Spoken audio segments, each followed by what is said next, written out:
Hey everyone, it's Andrea. Today, we happily dive into Season 3. Captain Picard saves all of humanity, and we ask the question, how many more settings are there to the phasers? Special note, this episode closes with another magical Chris French original. Stay tuned. Welcome to the TNG Podcast, the number one place in the Alpha Quadrant to geek out about all things Star Trek: The Next Generation. I'm your co-host, Shereese. I'm your co-host, Andrea. Shereese, it's Season 3. It's Season 3. We are Season 3. Oh my gosh. It feels like it took so long to get here, but also not that long to get here. Right?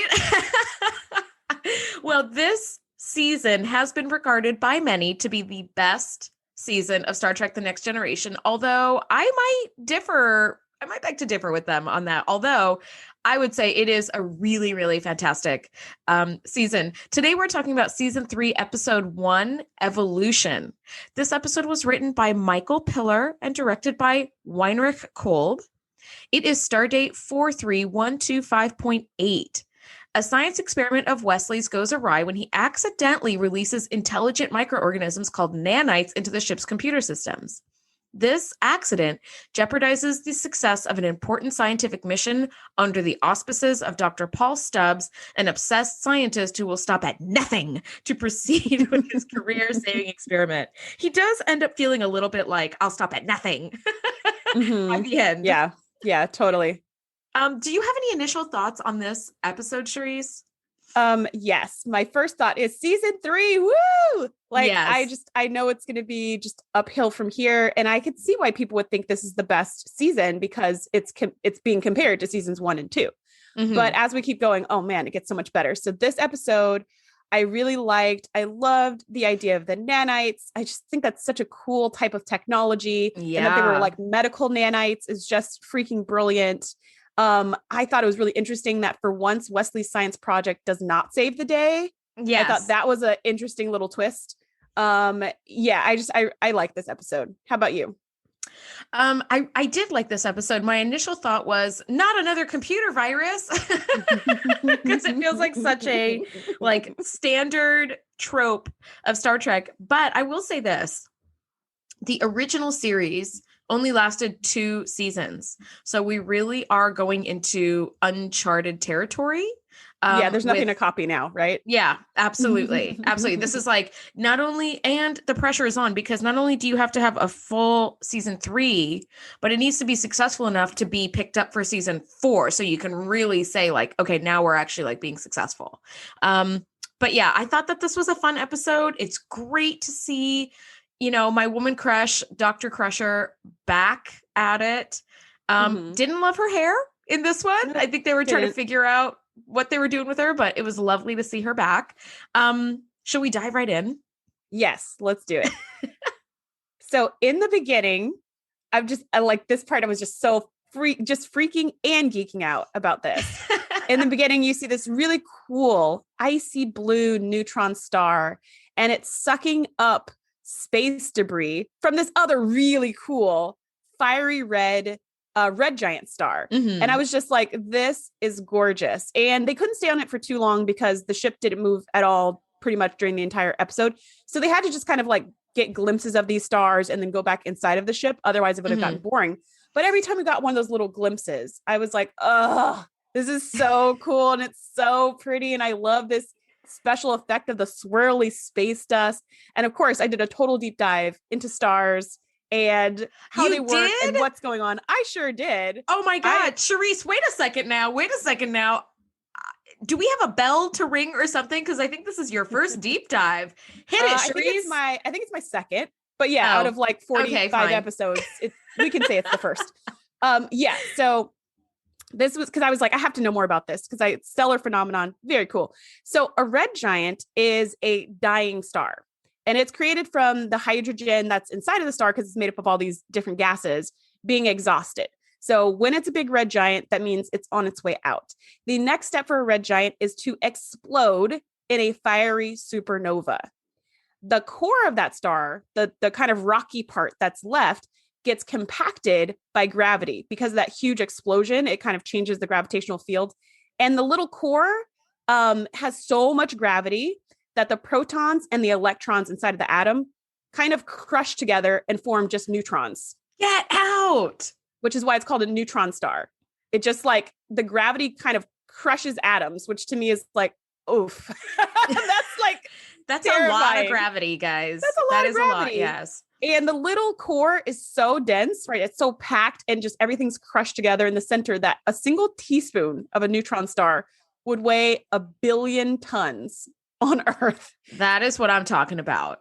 So when they had that neutron star sucking the space dust from the red giant, like that's totally legit because the gravitational pull of neutrons is so huge that anything getting anywhere near it is going to be sucked into it. So I was like, look at that. They definitely have some kind of like consultant on this episode, making sure that this is plausible. So yeah, I was just like, oh, this is so cool. That is so cool. And thank you for doing that deep dive, lady. Just as like a model for understanding, an atom is a little bit like the center of an atom is a little bit like planet Earth, and an electron is kind of like the moon, right? It goes around it by gravitational pull, but that gravitational pull never deteriorates and it collapses. Like the moon never collapses into the Earth. So when that gravity is so strong so as to push that moon all the way to the Earth and like just get rid of all that space between, that's a lot of gravity. Oh my God. Well, that was really cool. Thanks, Shereese. Yeah, you're welcome. Oh, and I got that from space.com. So I am not a astrophysicist by any stretch of the imagination. So feel free to play around on that if you were as obsessed with these stars as I was while you're watching. Space.com is a really good website. I'm not going to lie. I've been on it a bunch for years. Okay. So we have one big change and I'm so excited. I'm so excited. The new uniforms. We have new uniforms for the crew. They went from the one-piece, like neoprene stretchy unitards to two-piece wool uniforms with the Mandarin collar, which is like the classic Star Trek TNG collar. The pips are on their collar, not on their collarbone anymore. So it's really, really nice to see that. Patrick Stewart went on to, he was a guest on the Arsenio Hall show around this time. And he was like, I can't give any spoilers about changes, but I will say the new uniforms don't hurt. So that's good. I was like, oh, poor Patrick Stewart.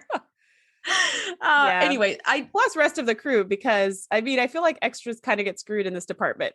It's just like whatever you got laying around. So yes, I mean, good thing that the main cast was not loving those outfits, because I think that led to a change for lots of people. Yes, it was them that complained enough that they ended up doing a complete redesign. But yes, you do see like extras and like lesser crewmen for the next number of seasons, still having like the original like unitard uniforms, but they're only on there for a day and then they're gone. All right. So Wesley has fallen asleep at the lab and he's late to his shift. And I totally felt that. I have totally fallen asleep in the lab before. Haven't let any nanites out, so that's good. But maybe because you were working on sea stars. Yeah. And they couldn't get out of their tank. Yes. Sea star larva. Yeah. So really they can't, they can't go anywhere. They can't escape the drop of water. Yeah. So, we learned that the Enterprise is analyzing the decay of neutronium as a result of a stellar explosion that occurs every 196 years and is due to occur in the next few hours. So it's a little bit like Old Faithful, the geyser. It goes off like clockwork, except the ship starts freaking out. There's shaking, there's alarms, and we don't know what is going on. And Dr. Steps falls over the bridge. He falls over the smallest part of the bridge, the like 1 inch part. But he falls the most violently that we've seen. He flies to the other side of the ship, leg face down. I was like, dang, this is why the Enterprise needs seatbelts. My goodness. This man is too old to be doing all that, to be just being tossed around the entire bridge. He was tossed a little bit like a rag doll. And so he has to go get medical attention. And that's when we see Dr. Crusher back. And I'm like, yay, she's back. And she does explain I was at Starfleet Medical for a year or something. And now she's back with no explanation. So I wanted to know what you felt about this reintroduction of Beverly, because obviously they were trying to do it in a way where the crowd would go, oh my gosh, it's Beverly. Oh my gosh, she's back. Like the way they kind of had her looking, and the way the camera kind of like swooped around was supposed to be this big reveal. And I probably would have been shocked did I not know that she was coming back in season 3. And, I was like waiting patiently for her to come back because I was like done with Pulaski. But as I saw this scene of her coming back, I thought like, wow, this is really unsatisfying. I need to know why you're back. Why did you just leave your job? I need to know what happened to Pulaski. There's no closure in this. And I can't even be excited. And yeah, her hair was weird, but I think they were trying to be like, let's make her look different because she's been gone for a year. She should look different. And it's like, no, she could look the same because Wesley looks the same. So anyways, what did you think about this return? I was kind of there with you. I think if I hadn't watched all of TNG 10 billion times already, I might have been shocked. But of course, knowing that she was going to come back, I was like, oh yeah, there she is. I did think that the writing was really lazy in that respect, where she just said like, well, I've been at Starfleet Medical for a year. Like doing what?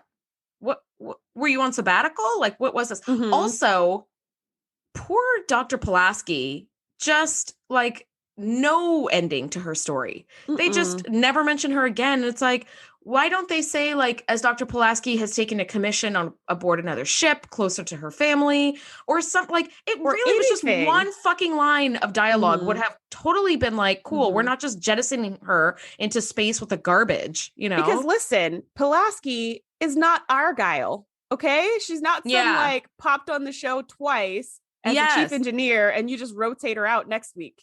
It's like, she was here a whole season. And she doesn't get a goodbye. So that was kind of a bummer. I would like to see Worf come into sickbay with a tea ceremony and then be like, you're not the doctor I thought would be here, and then walk out. Like he had started to bond with Pulaski. And I like that. Yeah. I wish they would have, the episodes in season 1 where Counselor Troy is not written in the show. Yeah. Captain Picard always says in his little entry monologue, she's away at a conference or something, like that's all you had to say. And we would have been like, cool. And I could have done the little hand swooping motion and been like, cool, I'm done. I now have like some closure. So that was a little clunky. I didn't love that. If you're listening to this, please send us an email to info@the TNG Podcast and tell us what you think happened to Pulaski, because we need some closure. So even if you make it up, that works for me. Yeah. A little fanfic for where she ended up going. So while we're in sickbay, let's stay here for a second. The sickbay replicator starts to malfunction, and we start seeing this really cool like purple drink overflowing. And here's something that I think strikes fear in the heart of men and women. When technology is malfunctioning, and then you say, "Hey, technology, fix yourself," and the replicator goes, "The replicator is functioning normally." And you're like, uh-oh. For me, that's immediately like, oh shit. Like that's what I start thinking immediately. Like an iRobot situation where you think the technology is turning on you. Exactly. That's exactly what's happening here. It's like, uh-oh. And of course, this is the perfect time for Beverly to flounce up to the bridge and go hang out with Picard in his ready room and want to have a talk about Wesley's development and what did I miss the last year and what kind of man is he? Does he have crushes? Who is my son? And I would have been like, Beverly, the ship is starting to fall apart at the seems.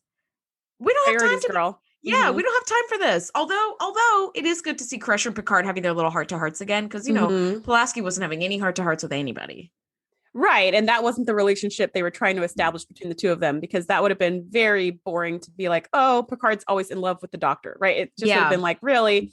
Yeah. I thought that conversation was a bit awkward at the beginning. And then when she's like, who is my son? But who is he? I thought, Bev, hun, that's a question for your son. Yeah. I think you're asking the wrong person. Of all people, you're definitely asking the wrong person. You're asking the person who like doesn't even like Wesley. He barely has stopped calling him the boy. Okay. Like seriously.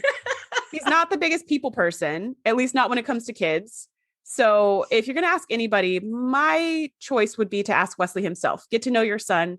It's been a year. You've been gone. You need to rebuild that relationship. Oh, absolutely. Yeah. This is something that you need to go talk to Wesley about, really. Like, find out who he is. She does try to do that a little bit later on, but it's at the worst possible moment. Time. It's like your year in Starfleet Medical has erased all your like sense of the appropriate because you don't know when the right time is. But anyway, I guess we wouldn't have an episode if we didn't have some sort of weirdness. So I did like that Dr. Stubbs, who is this astrophysicist who's trying to do this big breakthrough, I do like that he kind of sees himself in Wesley, and they end up having this little chat.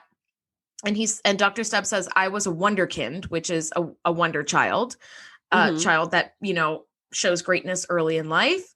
And he essentially tells Wesley, and now it's your turn, and I'm passing the baton to you.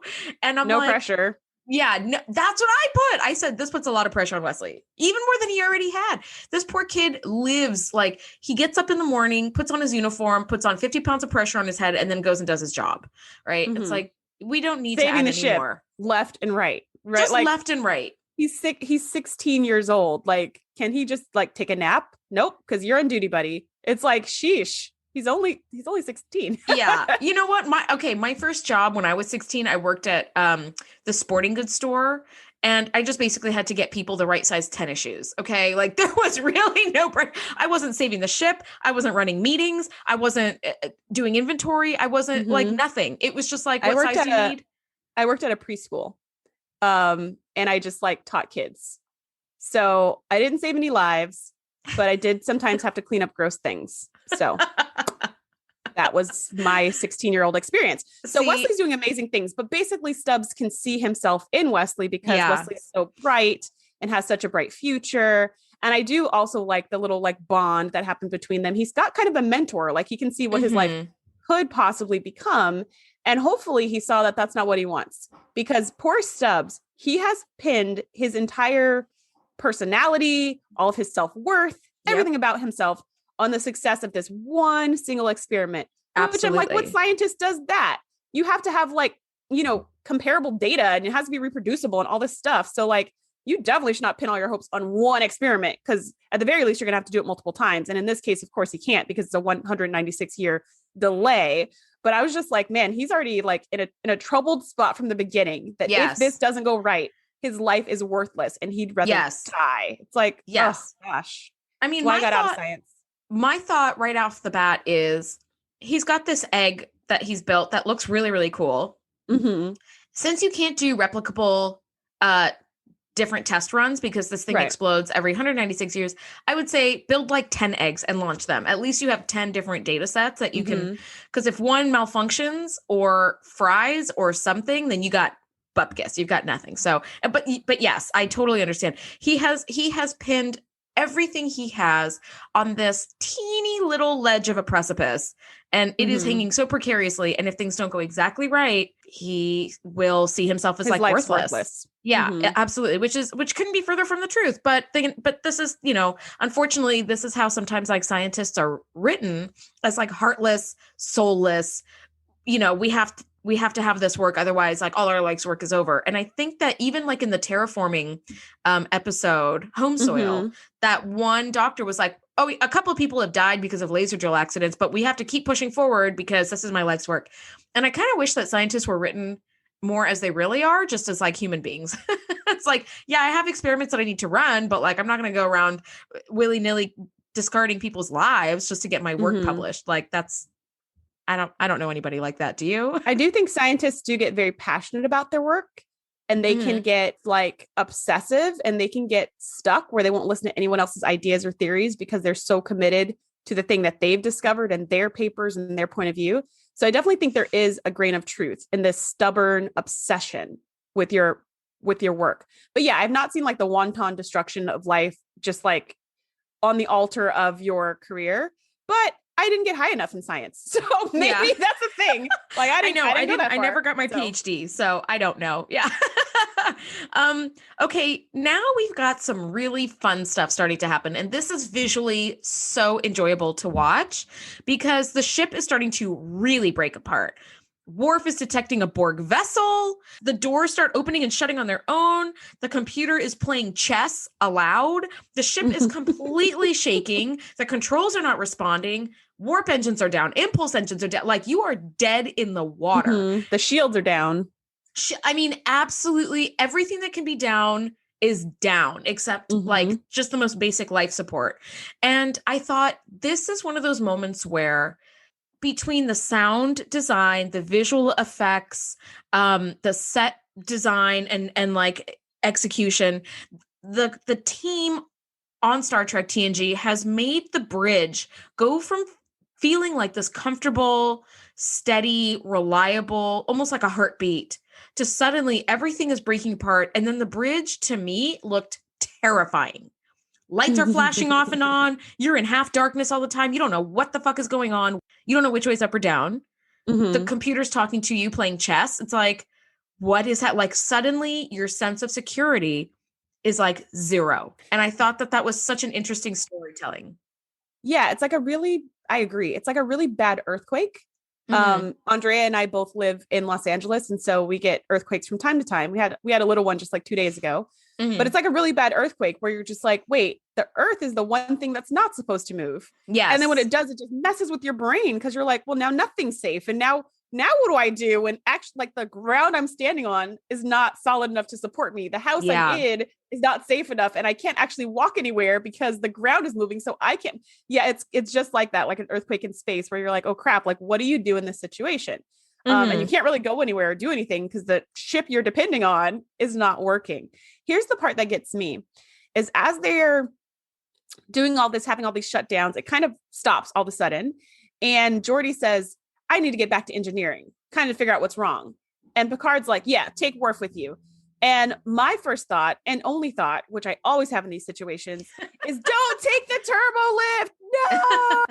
Like we just saw the doors open, close, all this stuff. And I'm like, I was just like, oh my gosh. In the next scene, Worf and Geordi are going to be like mashed potatoes on the floor of the turbo lift because or the ceiling, up and down, and spin around and like. But thankfully nothing happened and they just went to the next scene. But I was just like, no, what? You just saw what happened to that. You're going to get in the elevator. The turbo lift needs one of those signs at like the department stores that say, in case of fire, do not use elevator. That's what they need. They need the little stick figure running downstairs with a fire coming behind it.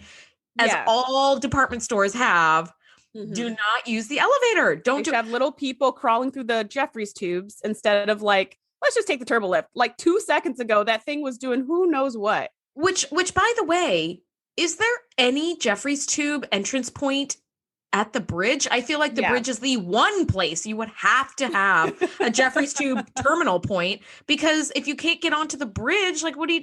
Well, I guess you could say computer direct, all access, whatever, to the wherever room they are. You could apparently run the ship from any location in the entire from ship. your quarters. But, yes, there's Jeffrey tubes that end in the bridge. There's Jeffrey tubes that end literally everywhere in the entire ship. I certainly hope so. They're like under the carpet or they're like behind a panel, stuff like that. I certainly hope so. Well, my other thought too was when he said, he being Picard, when Picard said, take Worf with you to main engineering, I was like, why? What is your security chief going to do here? He needs to be at the bridge deflecting imaginary Borg, attacks or whatever. Like we need him doing his very specific job. And it does not include engineering shit. You have a whole Maybe he thought there was an intruder in engineering. I don't know. God only knows. Well, and you couldn't ask the computer because they were like Rook to L3 or whatever. I was like, okay. At that point, the computer was like, there's nothing wrong. There never was anything wrong. Yes.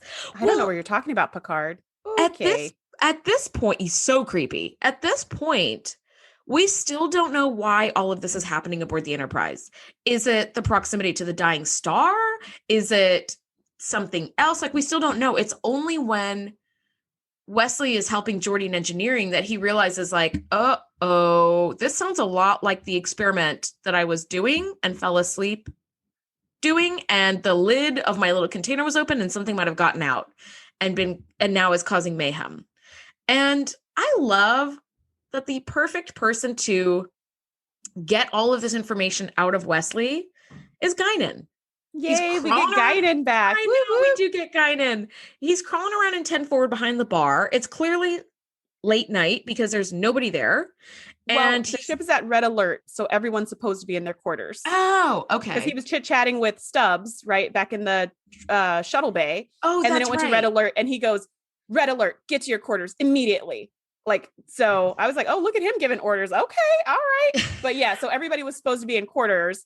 But he was like, oh, crap. And so he's setting these nanite traps all over the place. And as he's talking to Guinan, his mom, messages him and it's like, hey, you're supposed to be in quarters. Everyone needs to be in quarters. Like, what are you doing right now? Yes. So that's why everybody was deserted. Why was Guinan in there? She says she doesn't like being in quarters, so she's not gonna go. I do love that she gives us a teeny little morsel of backstory. She says, I don't do well being confined to quarters, as my husband's can attest to. And I was like, okay, so she's either been married multiple times or married multiple times at the same time. God only knows, like with her people, if polyamory or whatever is a thing. I don't know. But I was like, okay, so Guinan has a ton of children, we learn, and multiple husbands. She just keeps getting more and more interesting. But she is the perfect counselor. Wesley is doing exactly what Wesley does, where he's like, it's not my fault. It's not my fault. I'm pretty sure it's not my fault. Oh my God, this is totally my fault. and she just stands there calmly, non-judgmentally looking at him, and he just spills the beans. This is his experiment. He created, he was using these medical nanites that are used for surgery, and they're small enough that they can go into living cells and perform repairs, which I thought was a cool way of saying, like, it does surgery inside cells. That's so cool on a cellular level. But he had two of them partner up to see if they can kind of like work better and stronger together, but he fell asleep and the container was open, and now there are only two that are loose on the ship. And he's like, it's, they're really not dangerous. They're very limited in what they can do. I'm sure this is not me. Please don't tell anyone. And then she just looks at him. And then Wesley goes, you're right. I'll tell them myself. I was like, this right here is what good counseling is. This Seriously, right here. That was such a boss move. I just love that. Like, you won't tell anybody, will you? I know I will. It's like, you don't even need to ask that question because you already knew the answer. Of course, Guinan's not going to tell on you. And of course, you're going to fess up to it. Yes. So he like walks out like, do, do, do, do, do, do, do. Like, yep, this is you. He knows. Go ahead and fess up, buddy. Yep. He knows. Meanwhile, aboard the bridge, Stars and Stripes Forever by John Philip Sousa starts playing on like level 100 volume. And I just thought, again, this is fantastic. They end up sort of like rerouting audio control or something and cutting off the marching band music. And I love that Picard is like, okay, we need to get to the bottom of what the fuck is happening here. Okay. Meanwhile, Dr. Stubbs is like, well, my experiment needs to run. He's like, dude, if we can't get far enough away from this star, we're all going to die. All of us. So we need Stubbs is like, I'm okay with that as long as my egg goes in. Wait, what? Yeah. And I love how Picard just calmly says, well, I don't think the rest of the crew shares your thoughts. It's just like very calmly, like, I understand you're willing to die, but none of the rest of us are. Thank you for your opinion. You know, and Stubbs is totally trying to strong arm him and bully him and intimidate him. And well, Starfleet's not going to be happy if my experiment doesn't run. You're going to have to explain yourself. And he's like, that's okay. My priority is to the ship and the crew.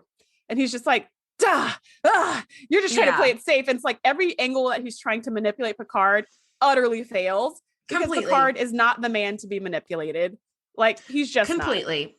He would have been better off trying to put his egg in a shuttlecraft and sneaking off the ship. Like, that would have worked better than trying to convince Picard to put the ship in continued danger just for his experiment. Yes. But I mean, how about that? Yeah. Let's get Stubbs and his egg in a shuttle. And if you want to fly into the fucking star and die, that's fine. Go ahead and do that.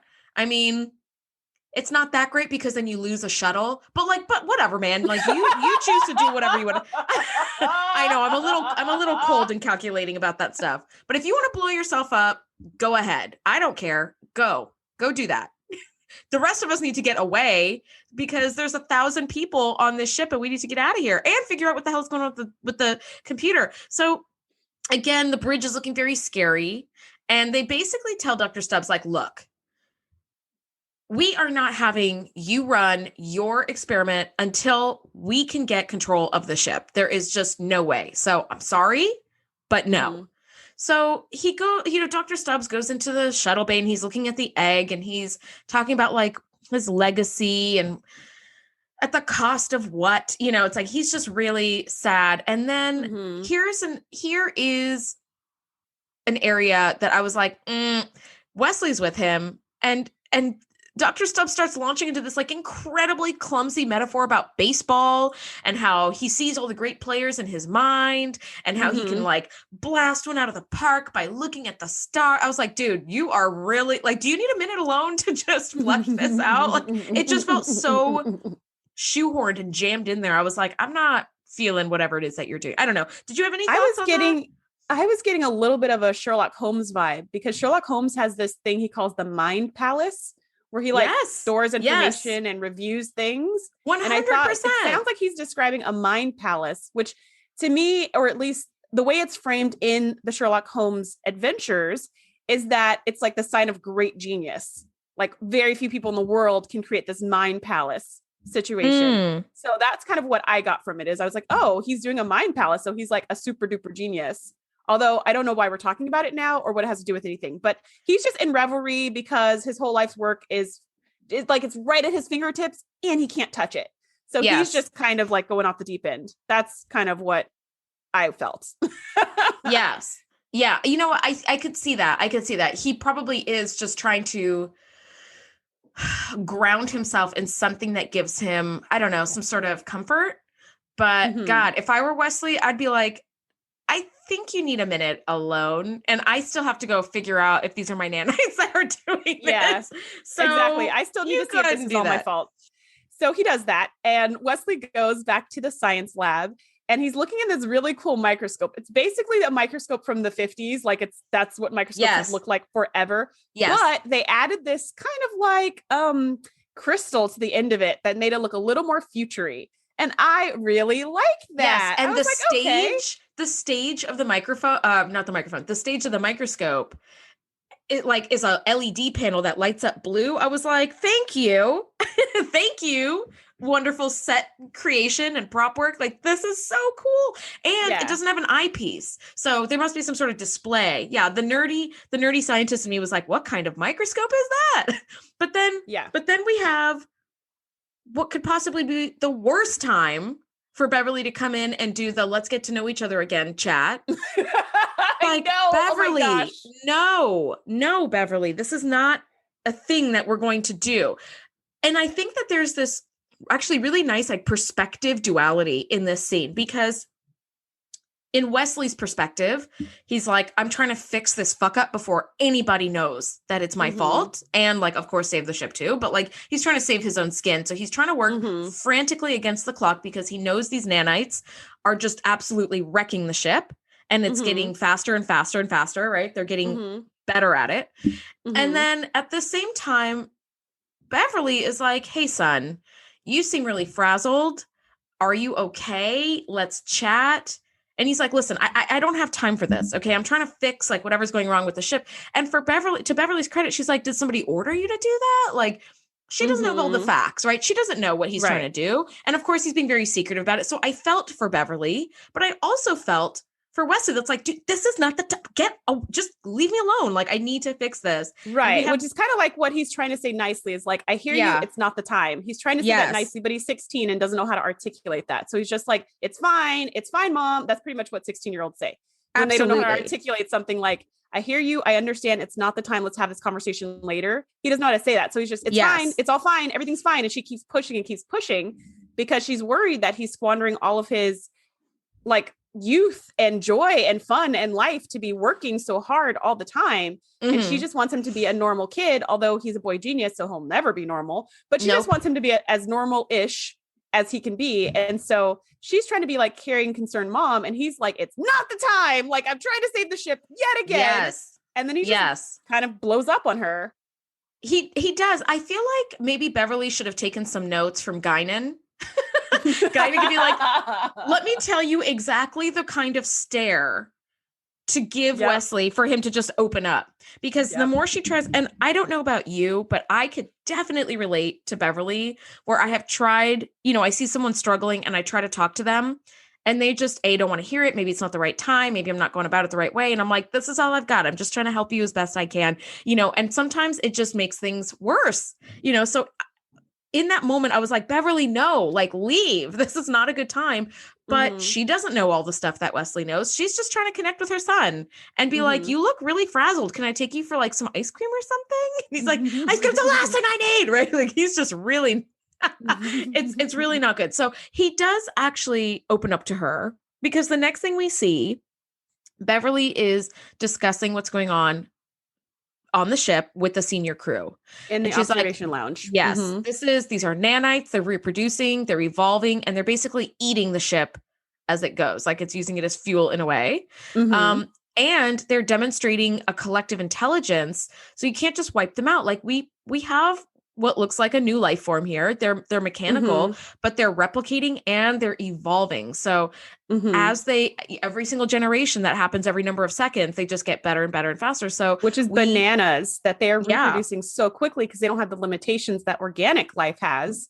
Absolutely. Because they need mechanical pieces to replicate and they're in a whole entire spaceship.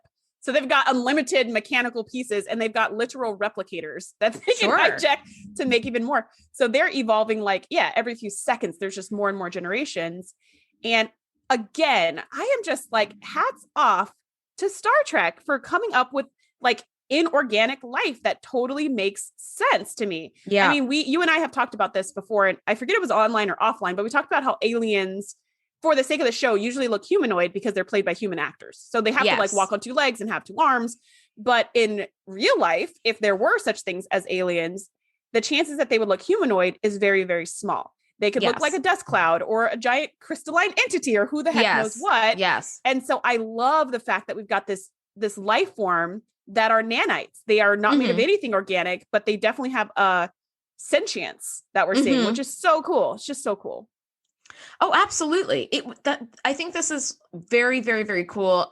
There were, again, in that home soil episode with the microbrains, like those little inorganic life forms. This is only, I think, the third time we've seen that. We saw the crystalline entity and then on home soil and now here, where it shouldn't be so surprising anymore to the Enterprise crew because they're like, oh yeah, we've seen this a few times, but it is really, really interesting the way that they describe how they can multiply and then work collectively. It was just really, really neat. I loved it. I was really psyched about it. So they're trying to figure, Picard says like, is it possible that they know what they're doing? Is there any way we can maybe communicate with them or try to just slow their progress just until we can get out of the way of the star and or launch Dr. Stubbs' stupid egg? Like, can we just, can we slow this down?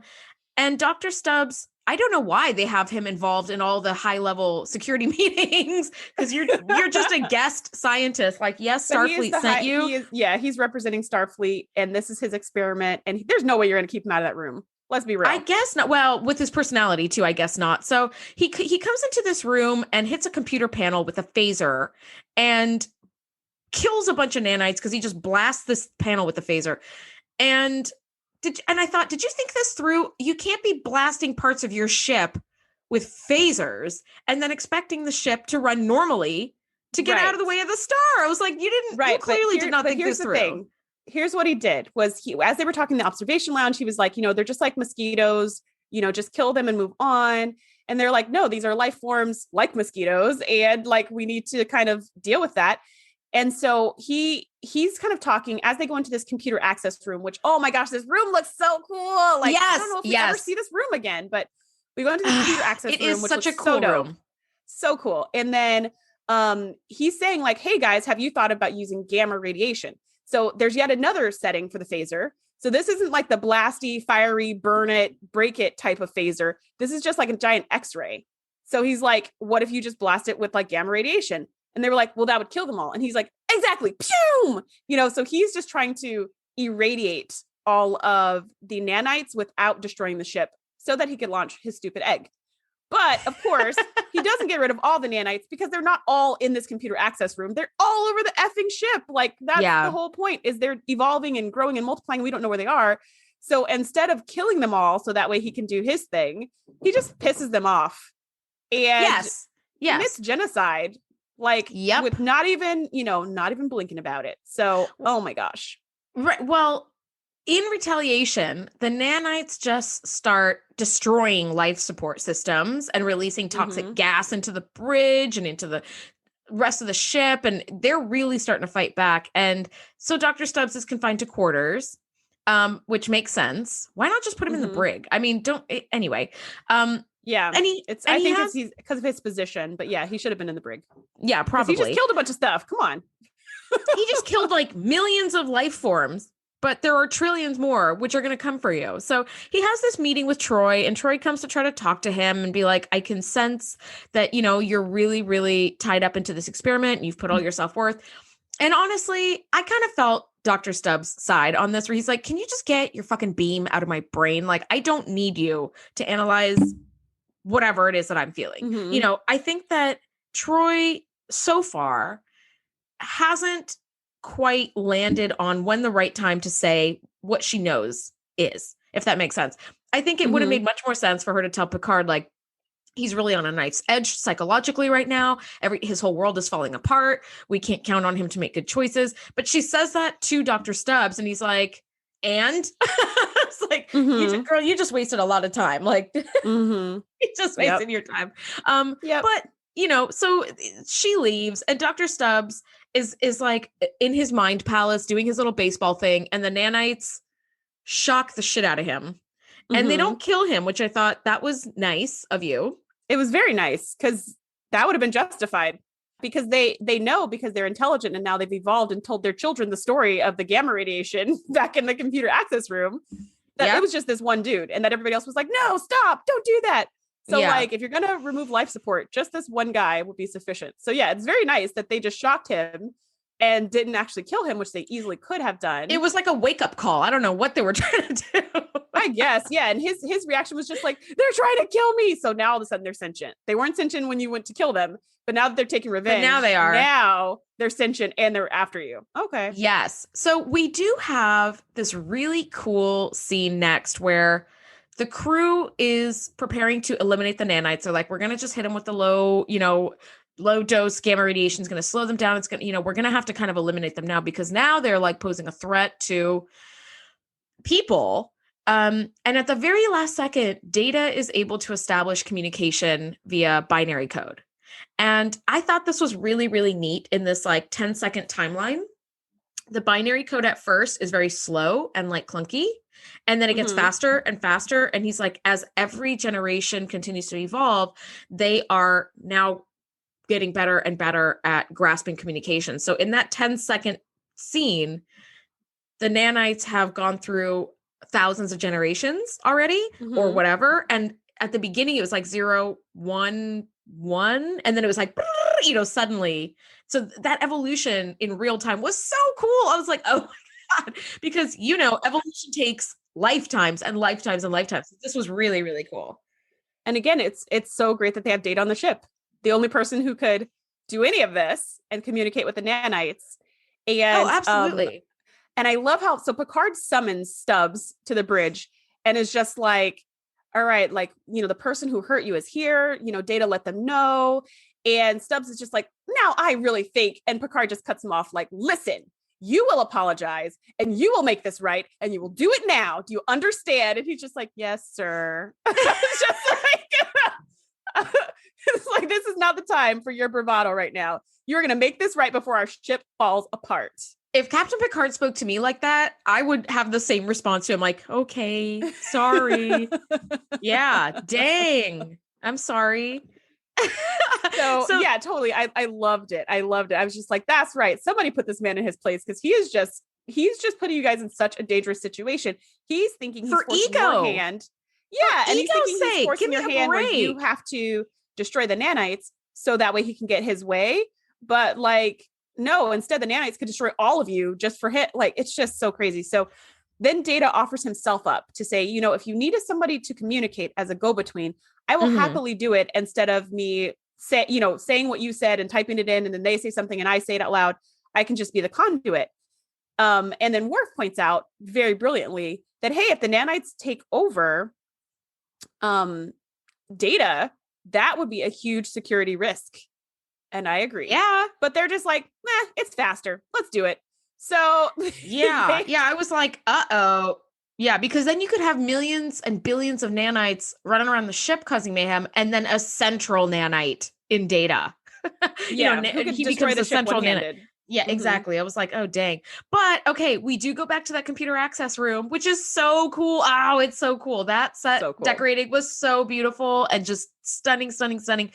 And we have this very cool little scene where Data puts his hand out under this little magnifying glass and we can see all the nanites like going into his skin. That makes my skin crawl. I do not like that part of the scene. Oh my gosh. It totally does. Ugh. I watched that scene like 5 times. I was like, ooh, rewind. Ooh, really? You don't like it? I looked away. I was like, okay, just get them in scans.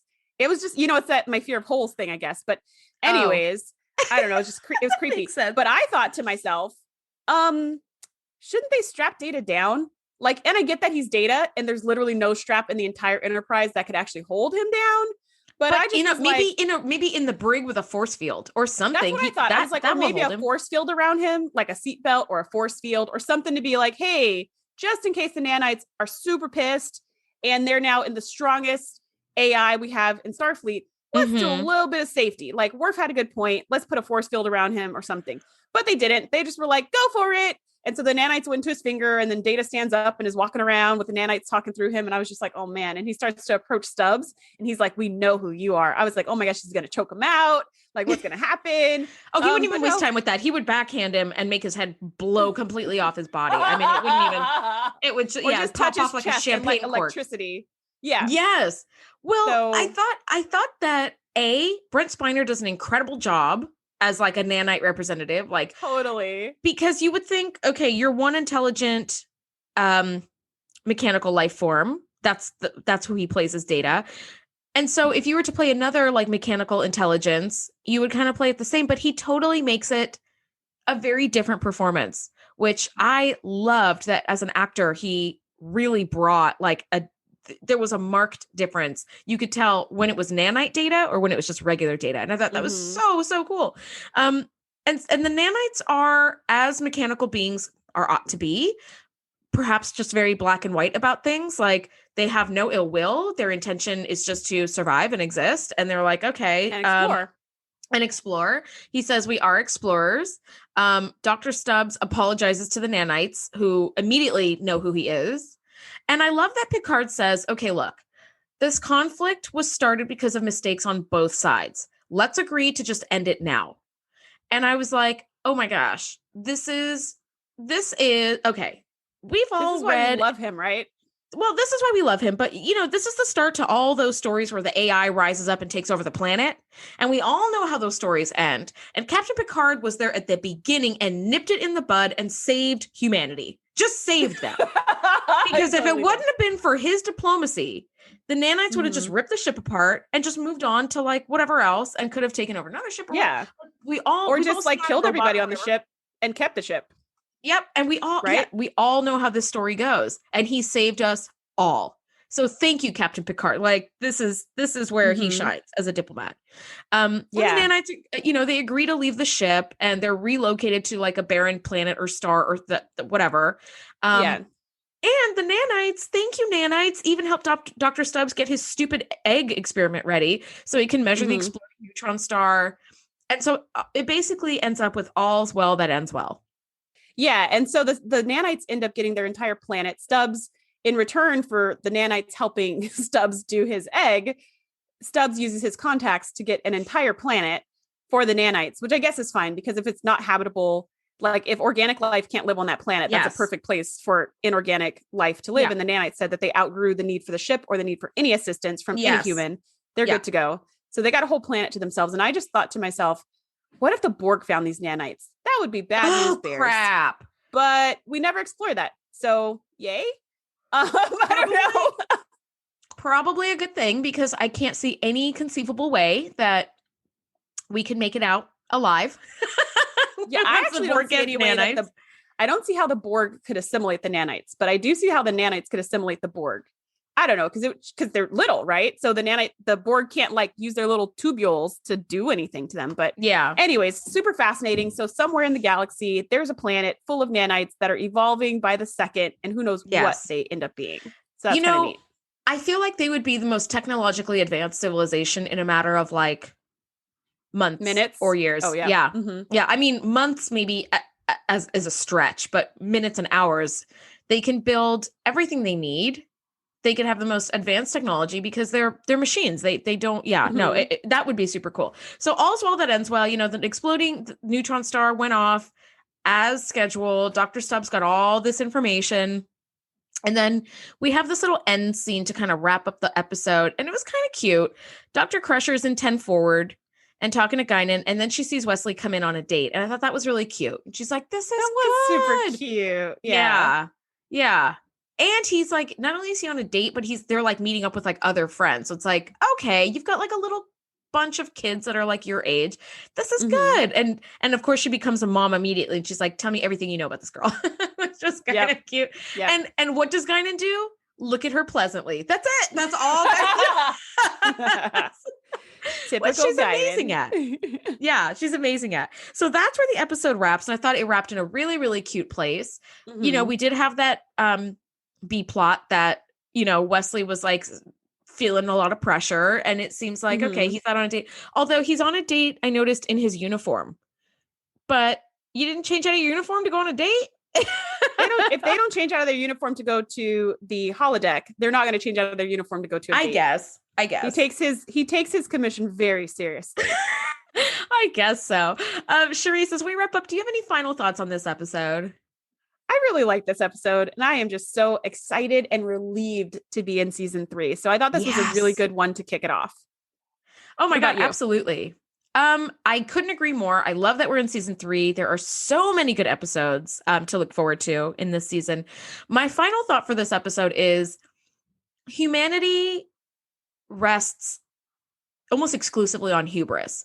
We think that we're in charge of things until things start going wrong. And then you realize how completely small and helpless you are.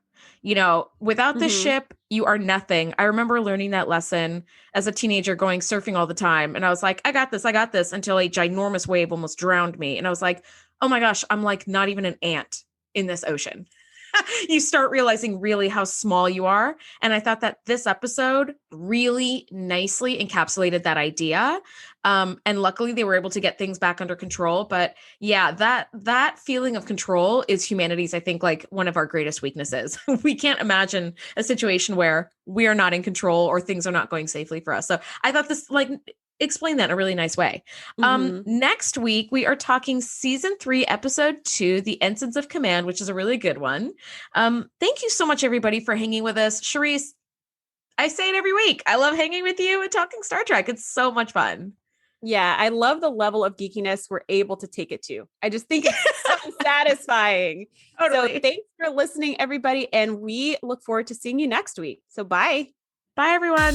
Yo, what's up? TNG Podcast. Ensign Frenchie here, coming at you live from the holodeck. Gonna introduce to you the one, the only Dr. Paul Stubbs. Season 3, episode 1, and the title that we watched is Evolution. I'm an egomaniacal scientist, so you bitches better step back. You can't resist. So after my experiment, we're tapping the keg. We gonna celebrate the awesome of my big fat egg. What's wrong with the bridge? Here's a hint. It's got a lot to do with Wesley's experiment. Running amok and eating the ship. We got a Borg vessel on a radar blip. I'll tell you what's going on. Little bitty robot stepping up to the mic. Gonna take some shots. Yeah, I'm a nanite, and it's my birthright. And if you bitches try to shut me down, you'll see I got a big bite. Zapping the dude that tries to exude the attitude of being rude. Yo, we won't be subdued. Yo, Data, that guy crossed our border. We'll leave it up to you to put them in order. Our beats and our rhymes are unsurpassed. You better shut down or we'll infect this podcast. Number 1,